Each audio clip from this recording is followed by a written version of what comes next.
many people out there have been speculating on, that Meghan Markle has lied about her age. Is she actually older? What if the biggest royal illusion of the decade didn't come from the palace, but from Meghan Markle herself? Because for years, one woman, Samantha Markle, kept whispering a truth the world refused to hear. And that question doesn't arrive gently, it lands heavy. Because when the world crowns someone a fairy tale figure, it doesn't like being told the crown might be costume jewelry. For years, Samantha's voice was treated like background noise, dismissed as bitterness, brushed aside as family drama. But whispers have a way of lingering, especially when time keeps dragging new shadows into the light. This wasn't just about jealousy or resentment, it was about dates, about numbers, about stories that never quite lined up no matter how many times they were repeated. I'm going to quote Tom Bauer by saying, he said, look, we all laughed at Samantha and she was right, and everything she said has come true. Meghan's story doesn't add up. While the tabloids painted Meghan as a flawless, self-made Hollywood dream, Samantha says the math behind her so-called official age is about as believable as her fairy tale exit from the royal family. The world was sold a perfectly packaged narrative: a hard-working actress, a late bloomer, a woman who made it against the odds.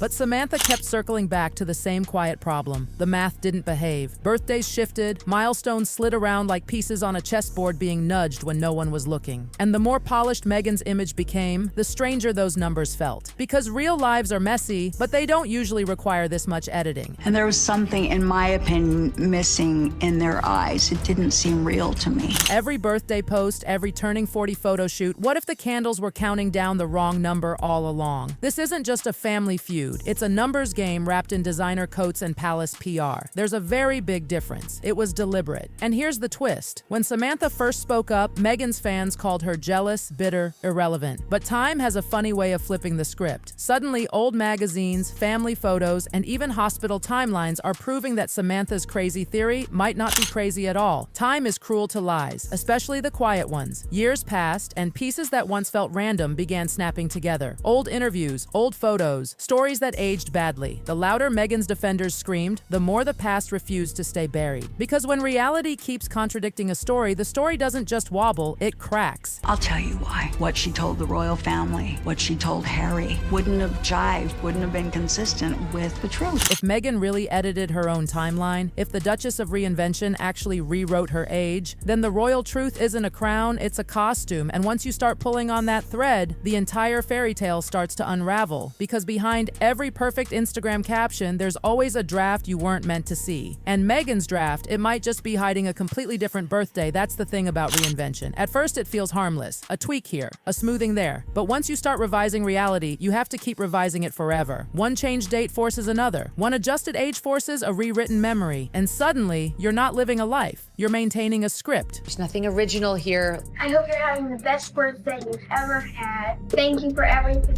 Which is really such a fake. Before the world called Meghan Markle a duchess, Samantha Markle called her something else. A mystery wrapped in missing years. Long before Netflix specials and palace statements, Samantha sat quietly with a handful of family memories that refused to match the public timeline. Birthdays that shifted, school photos dated wrong, stories that didn't align, and when she asked questions, the world slammed the door in her face. They called her bitter, they called her jealous, but Samantha didn't have envy. She had receipts. Receipts don't shout, they wait. Samantha wasn't chasing fame. She wasn't storming talk shows. She was sitting with memories that refused to behave the way the official biography said they should. And when she spoke up, she didn't get answers. She got silence. Worse, ridicule. Childhood moments where Meghan claimed to be 9, but family photos showed a teenager. Milestones that magically moved on paper as if her life had been edited in post-production. Samantha wasn't throwing shade. She was connecting dots the media refused to look at. Every time Meghan's brand got brighter, Samantha's warnings got buried deeper. Yet she never backed down because in her eyes, this wasn't gossip, it was geometry. The numbers didn't fit and no amount of royal sparkle could fix the equation. And that's when the questions stopped being petty and started being dangerous. Because if someone is willing to adjust something as basic as age, what else becomes flexible? Samantha wasn't accusing. She was calculating. When she said, "I lost my father," we knew that she didn't lose our dad. She iced our father. That line alone shattered the illusion of innocence. It wasn't forgetfulness, it was erasure. When Samantha finally spoke on record, she wasn't ranting. She was pleading for reality.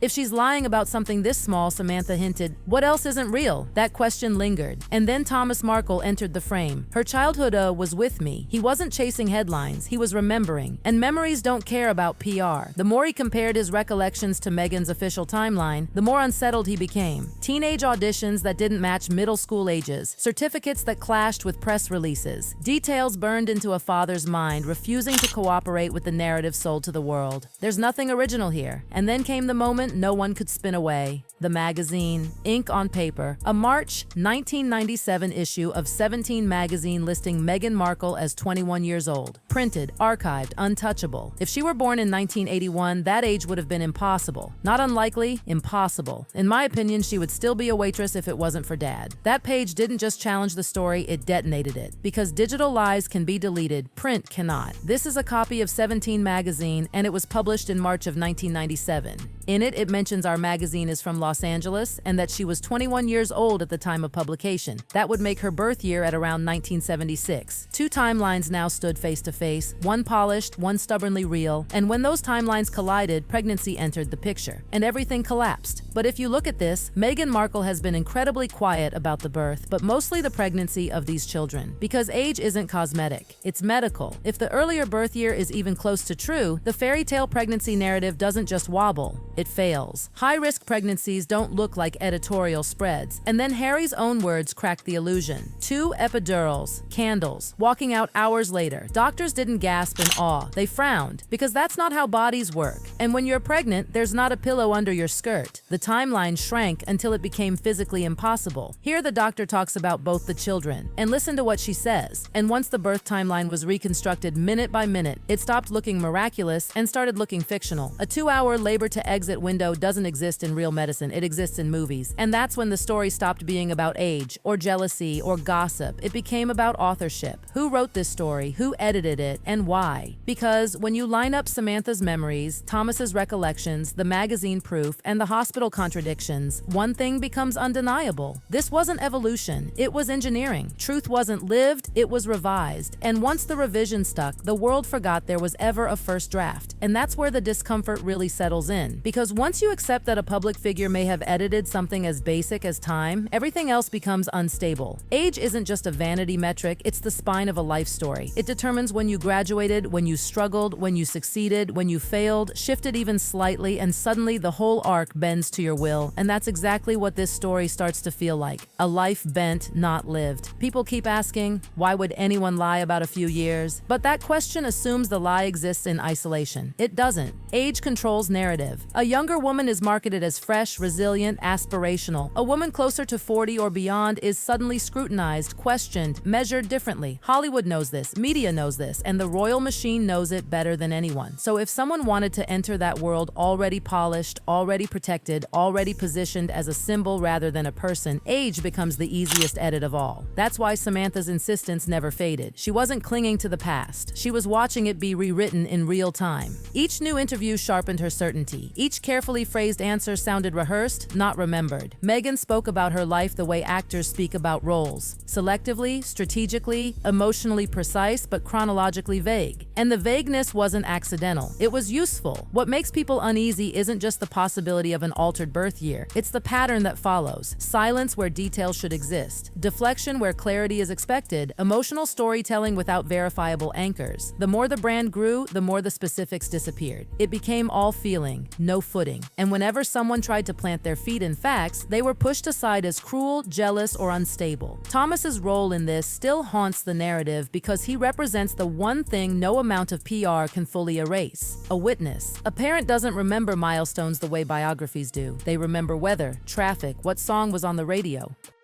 how old their child looked sitting in the passenger seat. Those memories don't compress neatly into press releases, and when Thomas realized his memories didn't fit the public story, it wasn't anger that followed. It was confusion, the kind that slowly hardens into certainty. That magazine page didn't go viral because it was scandalous. It went viral because it was mundane. A simple line of text that wasn't trying to expose anything. It was just there, existing, waiting. It didn't accuse, it didn't speculate, it stated. And statements are dangerous when they contradict mythology. Once that artifact surfaced, the conversation changed tone. Defenders could argue motive, but they couldn't argue ink. And when the age discrepancy opened the door, pregnancy questions walked straight through it. Not because people wanted scandal, but because the math demanded answers. If timelines don't align, biology doesn't bend to branding. Bodies don't care about optics. They respond to age, stress, and reality, not Instagram captions. That's why the hospital story continues to unsettle professionals. It wasn't just improbable. It was narratively convenient. Every uncomfortable detail was smoothed away. Every medical norm replaced with cinematic imagery. Candles instead of monitors. Calm instead of chaos. Speed instead of recovery. It felt less like a birth and more like a scene written to reassure an audience. And audiences want reassurance. They want heroes who glide through life untouched by inconvenience. But real women don't. Real mothers don't. Real bodies don't. That's why critics keep circling back to the same point. If this story were true, it wouldn't need to be so perfect. At some point, reinvention crossed into something else. It stopped being about privacy and started being about control. Controlling which version of events the world is allowed to see. Controlling which questions are permitted. Controlling who gets dismissed and who gets believed. And the most unsettling part is how effective it was. For years, it worked flawlessly. Until it didn't, because once people start noticing edits, they start looking for the original file. And that's what this entire saga feels like now. A hunt for the unedited version. The one with rough edges, the one with inconsistent lighting, the one that wasn't meant to be released. This isn't about hating a public figure. It's about realizing how easily stories can be curated until they feel unquestionable, how criticism gets framed as cruelty, how memory gets labeled bitterness, and how truth doesn't need to shout to survive. It just needs to wait. And maybe that's the most uncomfortable conclusion of all, that nothing here had to be malicious to be misleading, that a small adjustment made early can snowball into a life that no longer resembles its beginnings, that a person can become a brand so polished even they may no longer remember where the edits began. Because once the world accepts the finished product, no one asks about the drafts. And drafts, as Samantha learned, have a way of resurfacing when you least expect them to.